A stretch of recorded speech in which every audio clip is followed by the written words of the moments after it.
What's up guys, Mike here, the Detroit Borg with my unboxing and review of the Google Nexus 10.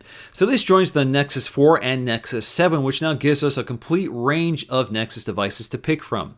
So Nexus means that Google has worked closely with the manufacturer to design hardware that meets their specifications, in this case Samsung. Now, this also gets the latest version of Android without all the fillers and skins and that sort of thing that get in the way of the pure Android experience. So you can always count on these devices to get the latest version of Android. Now, the Nexus 10 is aimed squarely at the iPad with Retina display, and it has the specs and pricing to take it on. So we have two capacities to pick from, 16 and 32 gig, starting off at $399 or $499. So that's $100 cheaper than the iPad. Now, unlike most Android tablets, there is no SD expansion in this case. So you have to choose your capacity wisely, although you probably can get by with 16 gig unless you store a lot of photos, movies, and music. Now, unlike the iPad, there is no cellular version here, at least at the time of filming, but one may show up later like it did with the Nexus 7. Now, spec-wise, we have a dual-core 1.7 gigahertz Exynos 5 processor and 2 gigs of RAM. But the most interesting spec here is the display resolution, which we'll talk about once we get it booted up. Now, all Nexus devices have very similar packaging, so you kind of have a black box with a sleeve you have to pull off, and we just have to cut some seals. And inside the box, we'll find our plastic wrapped Nexus 10 on the top, and we'll take a look at that in just a minute. Also in the box is the standard array of accessories. This includes a micro USB charging cable. We also get a quick start guide and some warranty information. And we get a USB wall adapter with a removable plug, so you can either change the adapter depending on where you are in the world, or you can add an extension cable. Now, getting back to the Nexus 10, there are two pieces of plastic on the back, one covering the removable accessory panel and another covering the body.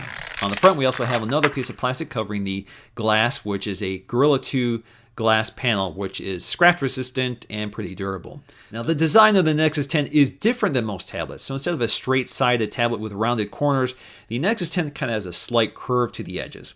We also have a very textured rubbery plastic material on the back, which is very grippable, but it also tracks a lot of fingerprints and it's kind of hard to keep clean. Now on the back, we also find our camera, which is a 5 megapixel camera with autofocusing. We also have an LED flash and the microphone nearby. This is good for 1080p video at 30 frames per second and features all the things we're used to. Again, autofocusing, auto exposure, face detection, and more. Now around the camera is a removable accessory panel. Samsung has actually designed a cover which snaps right into this opening, and that basically acts as a cover for the front glass as well as a prop. Behind the cover, we'll find some of the product information, and there are metal panels at either end of the opening, which appear to be part of the speaker assembly. Now, along the front, we'll find our display flanked by a large set of stereo speakers, which face the user. This makes for one of the best sounding tablets I've used. So I really like this design. You also see this design on the Galaxy Note 10.1, which I also really like. Now, at the top center of the display, we'll find a 1.9 megapixel front-facing camera, which is actually slightly off-center because the ambient light sensor is off to the left. Now, at the bottom edge, we'll find another popular Nexus feature, which is an LED light, which flashes when you have some notifications that have popped up while the screen was off. At the top left corner, we'll find our volume rocker and power button.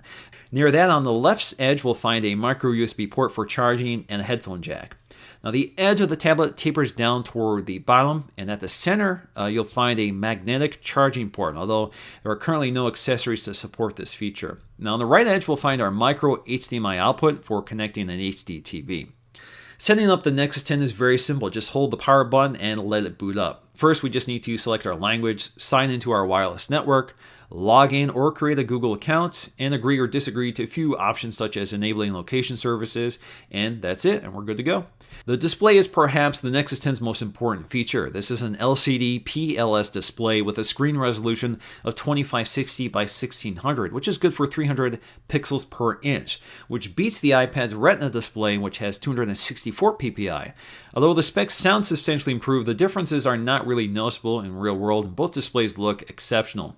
Text is extremely crisp and sharp even at the smallest settings or smallest font settings, and the pixels are not discernible in any way. You can't see any pixels, believe me. The screen is bright with vivid colors, with deep contrasts, with great off-axis viewing angles, so it's a really good looking display.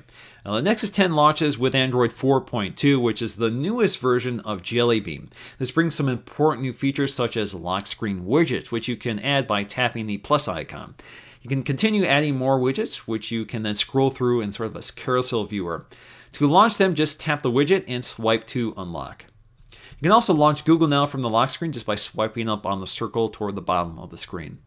Now on the Nexus 7 and 10, you have two drop-down menus. Swiping down from the screen on the left side by the notifications gives you your notification panel. Now swiping down on the right side near your clock and battery indicators gets you straight to quick settings, which is where you can manage some of the most frequently used options such as screen brightness, networking, Bluetooth, and more. The Nexus 7 and 10 also feature multiple account logins, so multiple users can use this device without affecting what the other person is doing. To enable this, go to Settings, Users, and Add Account. Now the user will need to go through the same setup process you went through when you set up the tablet for the first time. Once complete, you can now use the tablet as if it were your own, so you can install your own apps, you can sync your own information such as calendars, bookmarks, you can even change your own wallpaper, that sort of thing. You will also see all the users appear on the lock screen, so you can quickly launch into any of the accounts from the lock screen. Now, another big feature here is a swipe keyboard, which works system-wide. Here you can type a message in by tracing your finger to the letters on the keyboard. The software can predict what you intend to type, and you'll see the words appear on the screen while you're swiping it. It works extremely well, although this feature makes less sense on a two-handed tablet, and I kind of wish Google had integrated a thumb keyboard like the iPad or even the Galaxy Note 10.1 from Samsung. The Camera UI app has also been completely redesigned, so you kind of have a new tap to focus animation. So you'll see these little green indicators let you know when the image is in focus. You also have pinch to zoom with additional UI information. You can also tap anywhere on the screen to bring up your settings and to quickly toggle through them, such as launching HDR, changing your cameras, modifying the flash settings, exposure, etc. We also have the new sphere mode, which allows you to take a 360-degree panorama. I've already done this demo on the Nexus 4, and the principles are the same. The camera uses the gyroscope and accelerometer to coach you through the process. So basically, you line up the camera with these blue dots in real time, and the camera will take the photos for you, and once you're done, they will knit them together and color correct them and white balance them and everything like that, and you can now scroll through it in your gallery. So it works actually pretty well. Now in terms of camera performance, quality is pretty good for a tablet. So it's right up there with the iPad, for example, but it's really nice to have an LED flash, especially for stills. Video is recorded at 1080p and looks pretty good with great color accuracy and exposure compensation. Now just to demonstrate the front-facing camera, which I'm shooting with right now, this is a 1.9 megapixel sensor capable of recording video at 720p. This is pretty typical territory for most front-facing cameras. You have to have at least HD in there somewhere. So we have 720p. 1.9 is better than a lot of sensors, which are usually around 1.3. So it does a pretty good job. And you can even take photos while you're filming just by tapping the screen.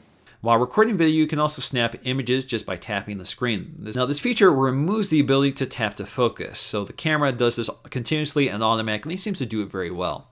The Gallery app has also added a lot of new editing options. This includes the standard array of effects and even borders, kind of similar to Instagram. We also have cropping, rotation, straightening, and mirroring. We even have tons of color correction options that in many ways resemble a full-fledged photo editing app right in the system. Now to the right, you'll find your complete editing history, which you can cycle through and tap on and see what changes have been made, and you can reset all this to get it back to the original photo.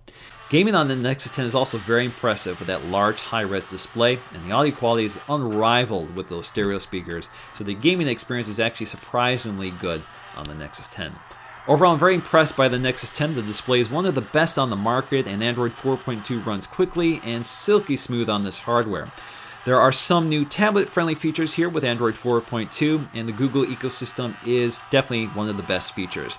The design is lightweight and thin with durable, soft-touch materials with an ergonomic design, which makes it extremely comfortable to use over a long period of time.